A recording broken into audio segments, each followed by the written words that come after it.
Okay, turabasuhuje abakunzi ba Musabyimana na Jacques Channel, tubabwira ngo mugire amahoro y'Imana akomeze kubana namwe. Muri ubwo buryo turasuhuza abantu bari mu majyepfo, amajyaruguru, iburasirazuba ndetse n'iburengerazuba bw'iki gihugu, tutibagiwe abantu bari mu mujyi wa Kigali. Uwiteka abampera umugisha. Ndetse dusuhuza abakunzi bacu cyane bari babandi abadiaspora mugira amahoro y'Imana, turabasuhuje rwose. Uwiteka akomeze kubishimira. Rero iki nicyo gihe cyari giteganyijwe. Uwiteka yashimye yuko twongera kujya mu gitabo cy'umugenzi tukagira ibyo twongera kungukiramo.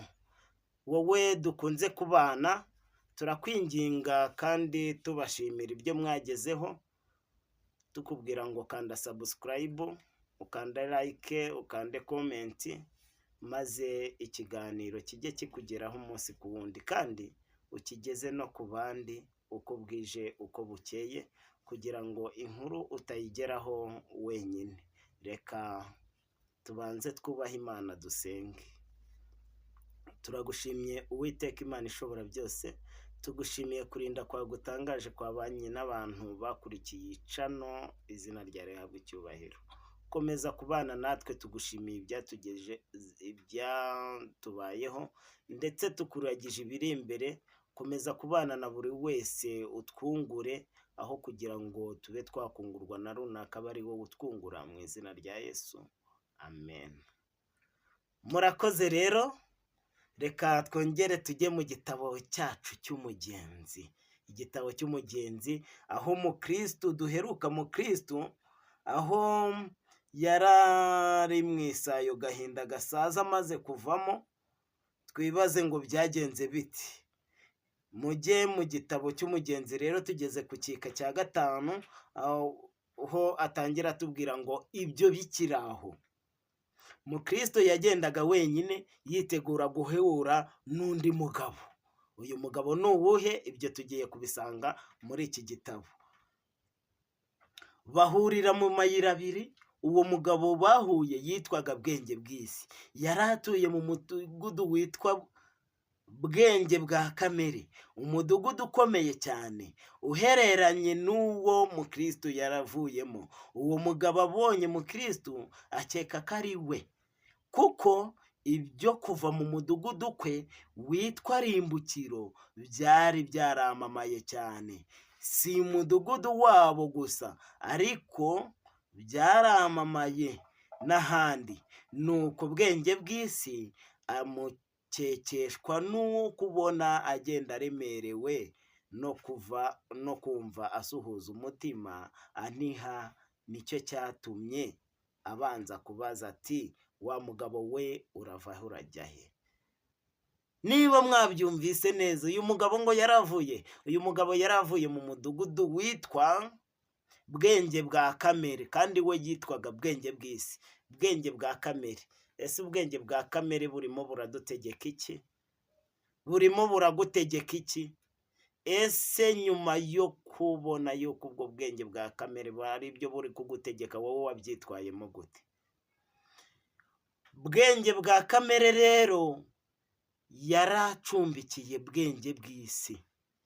Nuko Bwenge bw'isi acumbikiwe na Bwenge bwa Kamere, Bwenge bw'isi yanga kuva muri Bwenge bwa Kamere, aratembera ahura na Mukristo, ariko Mukristo aremerewe. Byagenze bite? Ndabasaba muntize amatwi, nanjye ndabaha ikiganiro kugira ngo twumve uko byagendekeye aba bantu.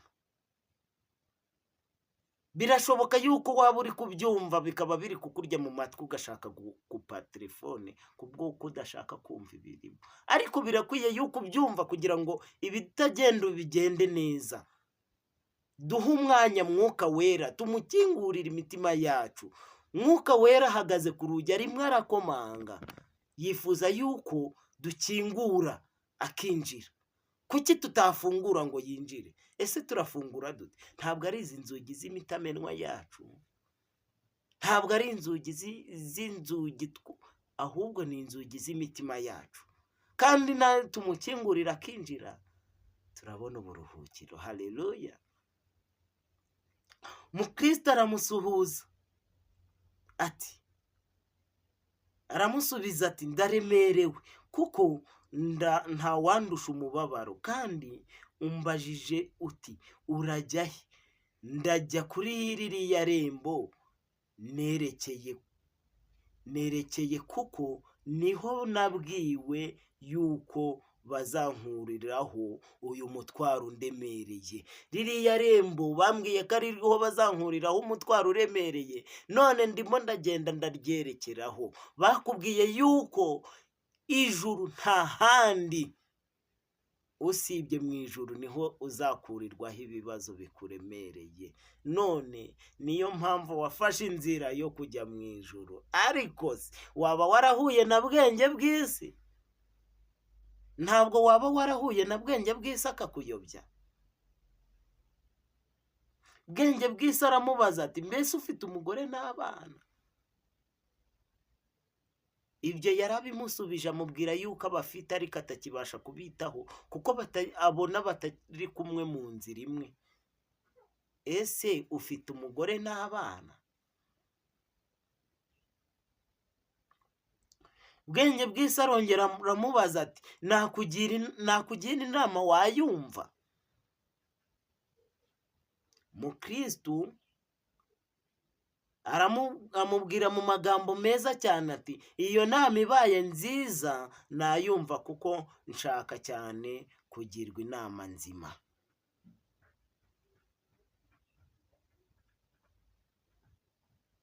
Bwenge bw'isi ati, inama yanjye niyi, tebuka cyane wururutse uwo mutwaro wawe, kuko ntabwo uzashyitsa umutima mu nda utaragenza utyo, kandi utaragenza utyo ntiwabasha kwishimira imigisha Imana yaguhaye.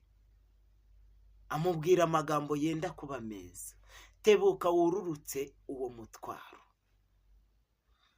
Ariko se iyo bakubwira ngo tebuka wururutse umutwaro, waba ari uwuhe mutwaro? Waba uri kujya kuwururukiriza hehe? Urarwaye, umaze igihe urwaye, warivuje byaranze, warasenze biranga, ariko uhuye n'umuntu ngo ngwino nkujyane maze bagukureho ubwo burwayi bwawe. Ariko se yego ni byiza barakubwira inkuru nziza muvandimwe, ariko si inkuru nziza bari kukubwira yaba ari iyi? Bari kukujyana kukururukirizaho umutwara ahagana he? Tukiri aha reka mbabwire yuko Uwiteka afite ubushobozi bwo gukora ibitangaza, ariko iyo urebye nabi na Satani afite ubundi bushobozi, usibye yuko ubw'Uwiteka burenze ubwa Satani, kuko ubw'Uwiteka bukora ibitangaza nyabitangaza.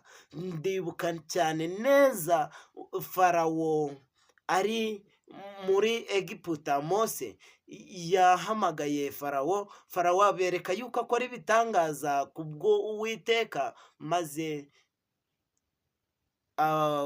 Uwiteka amutegeka gufata inkoni akayirambika hasi, iyo nkoni ibyara inzoka. Maze Farawo kugira ngo apinge iby'Imana, nawe abwira abakonikoni, ubwo naye abapfumu n'abavuzi ba gihanga, ubwo niyo abapfumu, ngo nabo nibabikore, kandi barabikora birakoreka. Kuki byakoritse? Maze kugira ngo Uwiteka Imana yerekana yuko ari Imana, ifata ya nkoni ya Mose ivamo inzoka irya twa tundi twose. Imana ni Imana, ihora ari Imana. Igitangaza cy'Imana iyo gikoretse kirakoreka kandi kikaba igitangaza, gikoreka kikaba icy'Imana, kikagaragarira mu isi hose yuko cyari igitangaza cy'Imana. Haleluya!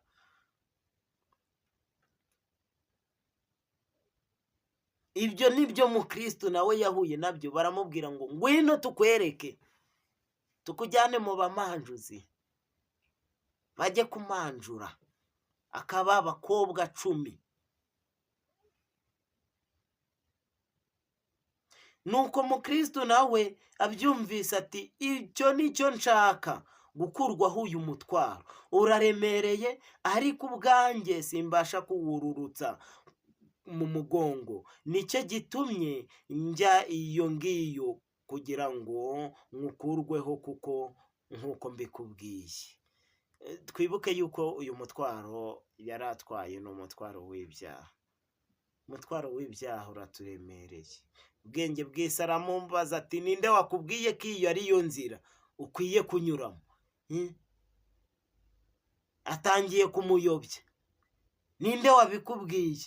Nuko ikiganiro cyarakomeje, amubwira yuko yahuye n'umugabo yabonye ari umunyacyubahiro, ndetse ngo aramwibuka, aramubwira ngo nimubwirizabutumwa wandangiye iyi nzira. Nuko arangije aramubwira ngo inama yakugiriye ni mbi. Ese koko inama waba waragiriwe yo gukurikira Yesu Kristo yaba ari inama mbi? Njye ndakubwira ngo iyo nama gumamo. Niba uri muri Yesu neza, gumamo. Kuko niyo nama wagiriwe nzima, niyo nama nziza, uzakurwaho wa mutwaro wawe. Niba uri muri Yesu neza, gumamo.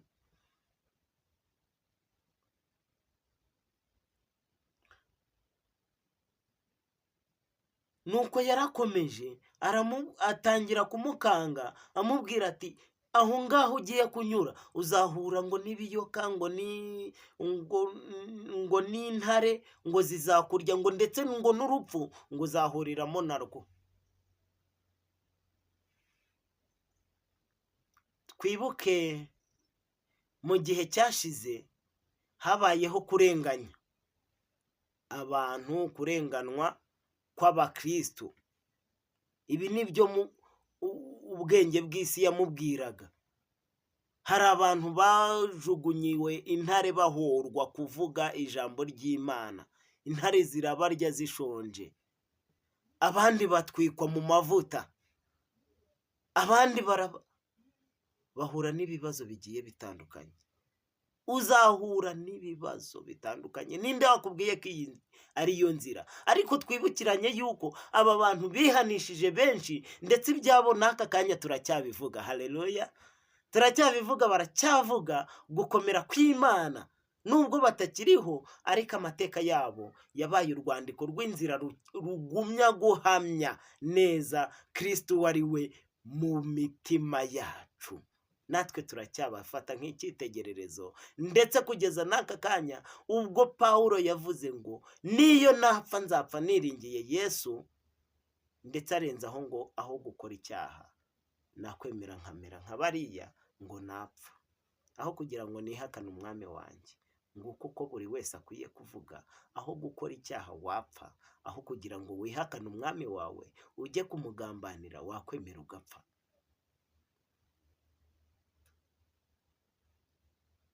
Nuko Mukristo asubiza neza ati uyu mutwaro mpetse urusha ibyo byose kuremera, uri mu nteramo ubwoba, nawukurwaho, ibyo mu nzira bizaba byibazwa ukundi. Ubwenge bw'isi amubaza igihe yatangiye kuwushyirwaho, ariko Mukristo amubwira yuko yatangiye kuwushyirwaho igihe yahuraga na mubwirizabutumwa. Nuko ubwenge bw'isi aramubwira ati nanjye ibyo nabikekaga, bikubayeho nk'uko biba no ku bandi benshi badakomeye, bishyira mu byo badashobora kugeraho, bakagwa mu mibabaro, bagahagarika umutima nkawe.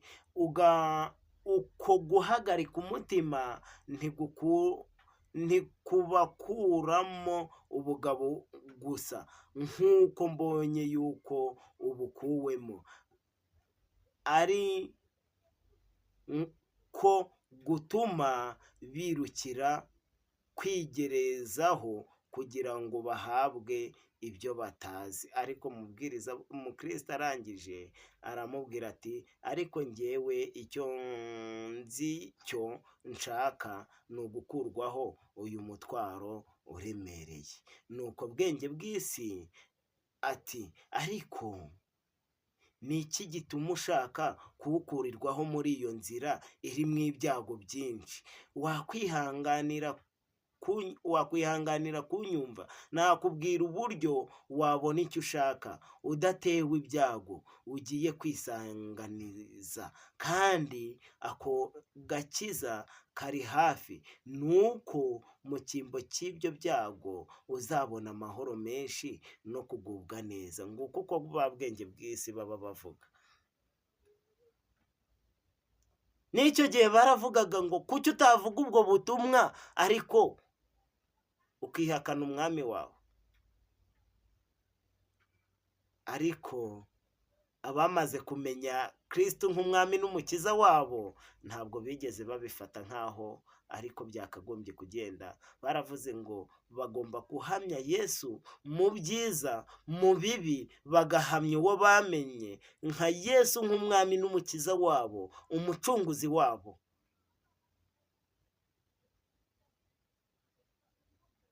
Shaduraka, Mesaki na Abedenego ubwo bari barimo ibwami, babwiwe amagambo yenda kumera nk'aya ngaya: kuki mutasenga ariko ntimusenga Imana yo mu ijuru, ahubwo mugasenga umwami? Mwakomeje mugasenga. Shaduraka, Mesaki na Abedenego basubiza amagambo nk'aya ati niyo twapfa duhamya Imana, mureke tugende tujye mu itanura ry'umuriro. Imana dukorera ibasha kudukiza, kandi naho itadukiza izategeka abamarayika. Tuzapfa twiringiye Yesu. Ngibyo ibyo nkwifuriza, nanjye mbyiyifuriza. Ugire umutima ukomeye.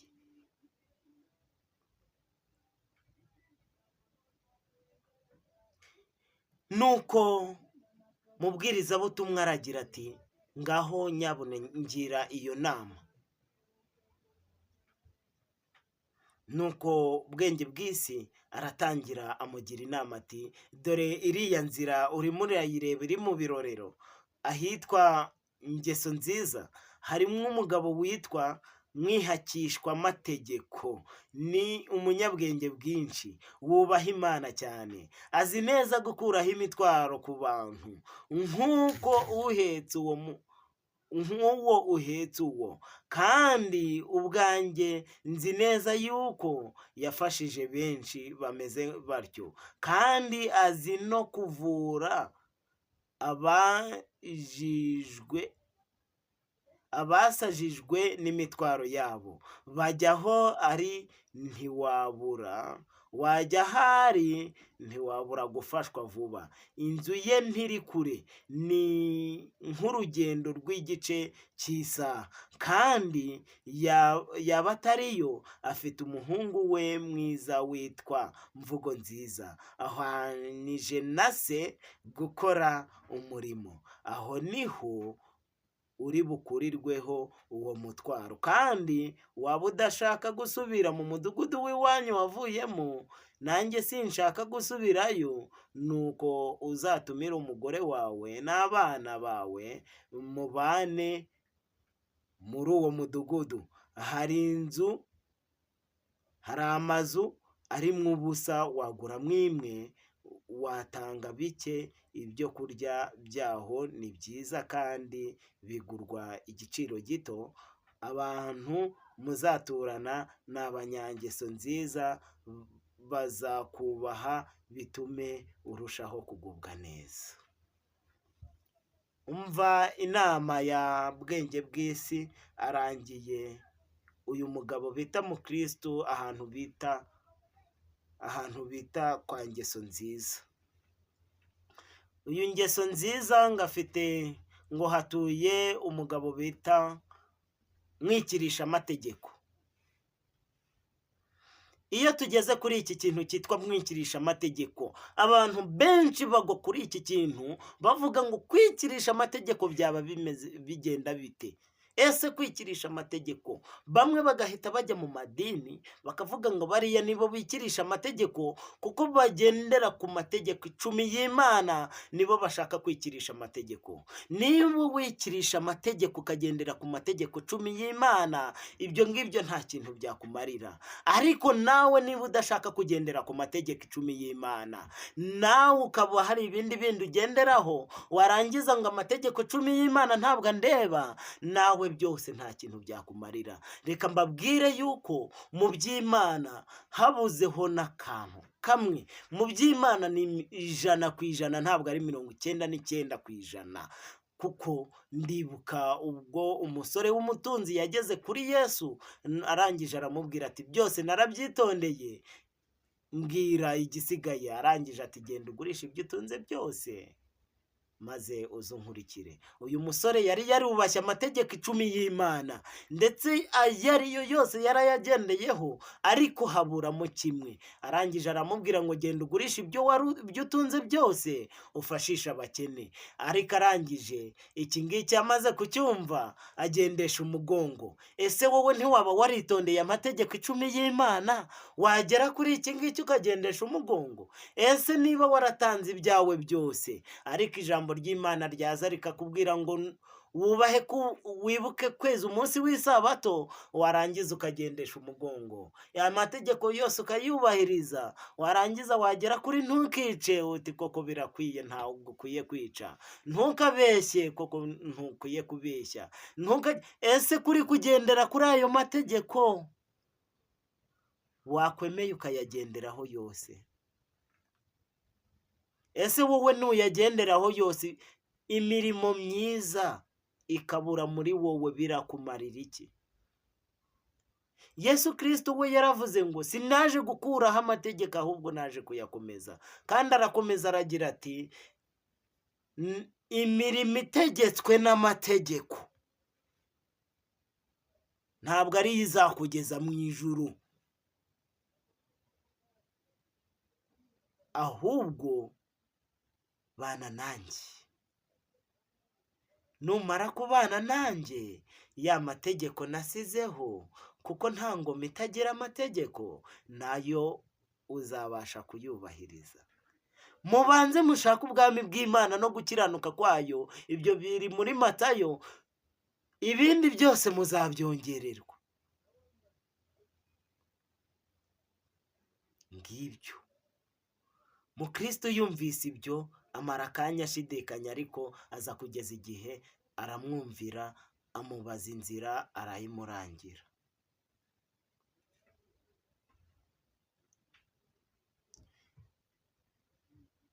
Ubwenge bw'isi aramwereka ati ntureba uriya musozi muremure? Undi ati ndawubona. Ati komeza iyo nzira niyikugezayo. Nuko Mukristo ateshwa inzira ye, akomeza ya nzira yabwiwe. Ariko twihuse muri iki gitekerezo, yageze imbere abona umusozi muremure cyane. Uyu musozi muremure, maze arebye ngabona inzira isa nkaho inyura ku mpande, kandi ngo yajya ahagarara akabona urenda kumugwira. Nuko arahagarara, kugenda biramunanira.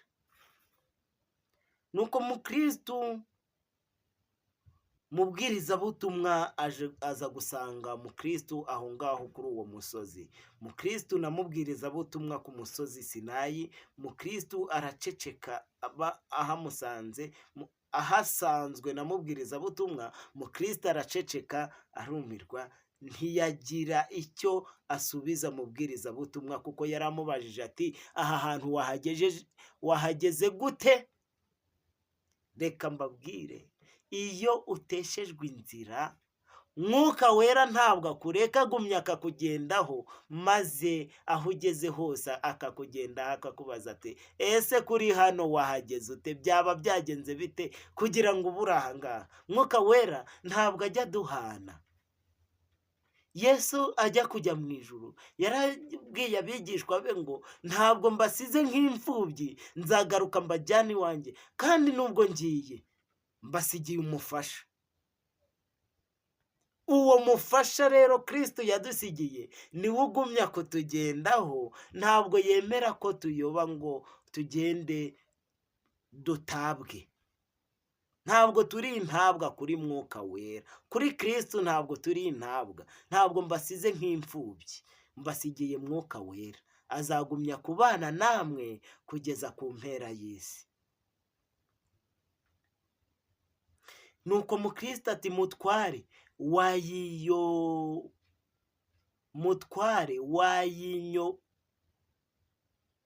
wayinyoboye.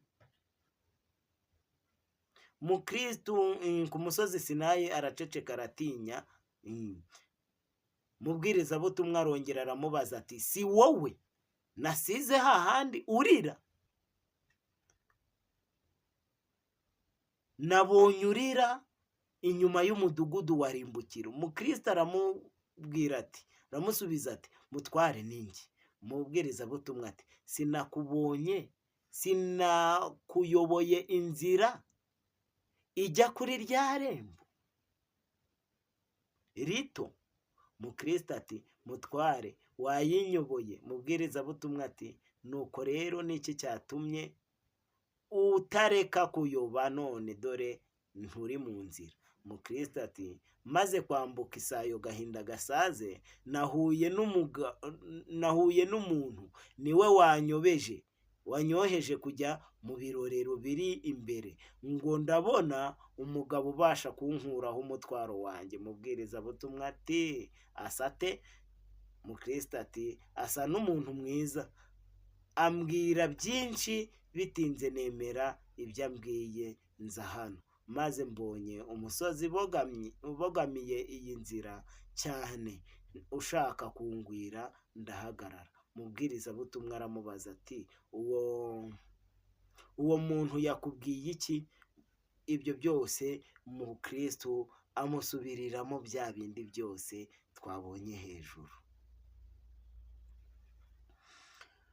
Mubwirizabutumwa ati buhagazeho gato mbanze nkubwira aya magambo y'Imana. Kandi Mukristo arahagarara aratengurwa. Mubwirizabutumwa ati mwirinde mutanga kumva iyo ivuga.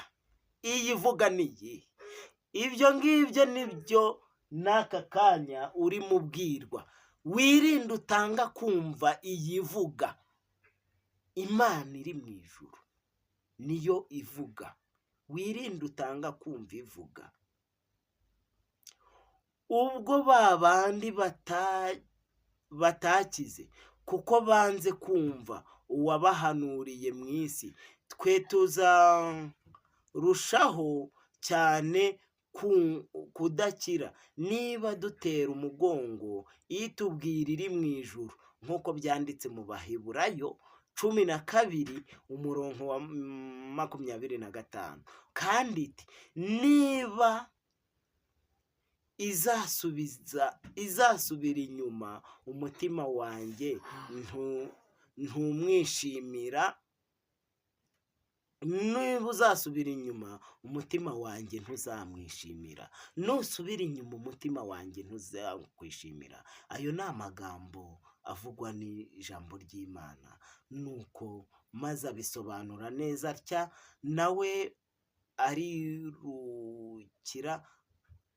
urirukira mu byago, utangire kwanga inama wagiriwe n'Imana isumba byose. Ukura ikirenge cyawe mu nzira y'amahoro, usigaza ho gato ukajya mu kaga ko kurimbuka iteka. Ukava mu nzira y'amahoro, ugakura ikirenge cyawe mu nzira y'amahoro, ugasigaza ho gato ngo ujye mu kaga k'iteka.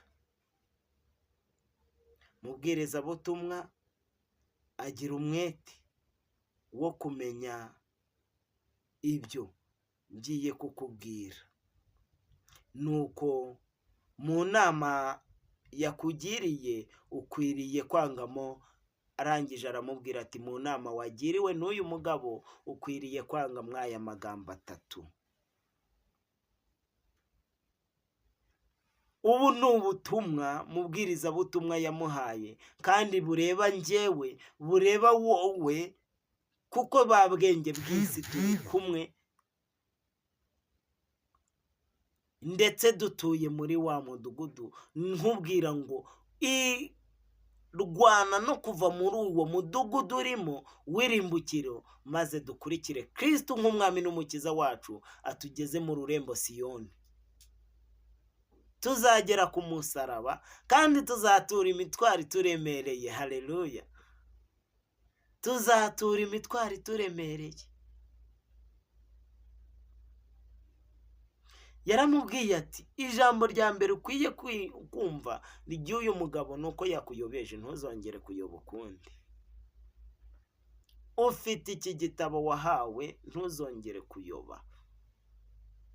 Nguwo mubwirizabutumwa ukomeye kandi uzakora ku mitima ya benshi, uzakora ku mitima y'ababishaka.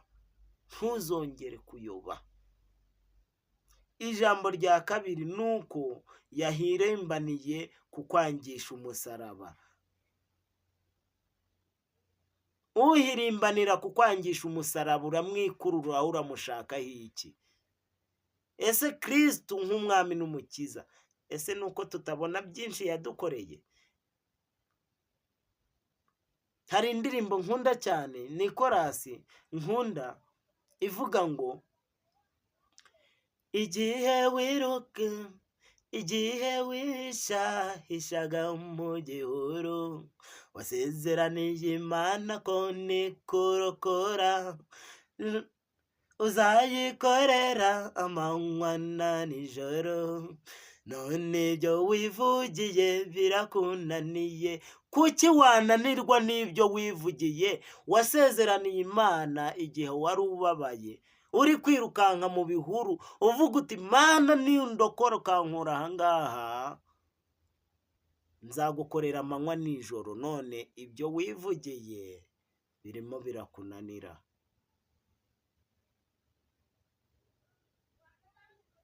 Iyi si irashaje, iyi si irashaje nubwo tuyirenganye. Ibyo wivugiye birimo birakunaniye. Ese urimo urafata ubuhe mwanzuro? Reka inama wahawe na bwenge bw'isi, wakubwiye ngo wakuyobeje, ndetse yarangiza akakwangisha umusaraba. Kuko ku musaraba niho tuzakurirwaho imitwaro kandi tuzabona uburuhukiro. Uwiteka azabana natwe. Gatatu aramubwira ngo nuko yakuyobeje mu nzira, mu mitegekere y'urupfu. Akuyobya akujyana mu mitegekere y'urupfu. Maze mubwirizabutumwa ahamagara ijuru guhamya ibyo avuze. Uwo mwanya kuri uwo musozi mu Kristo yari ahagaze, munsi hava amagambo n'umuriro atinya cyane. N'umuriro atinya cyane, umusatsi umuva ku mutwe. Ayo magambo ni aya ngo, abiringira imirimo itegetswe n'amategeko, abiringira imirimo, mwihangane,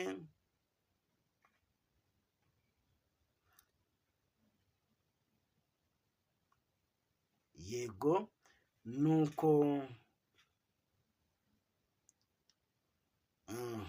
ayo magambo ni aya ngo, abiringira imirimo itegetswe n'amategeko bose ni ibivume, kuko byanditswe ngo havume umwe umuntu wese udahirimbanira ibyanditswe ngo abikore. Havumwe umuntu wese udahirimbanira ibyanditswe ngo abikore. Iri jambo muritindeho, iri jambo muritekerezeho. Havumwe umuntu wese udahirimbanira ibyanditswe n'amategeko ngo abikore.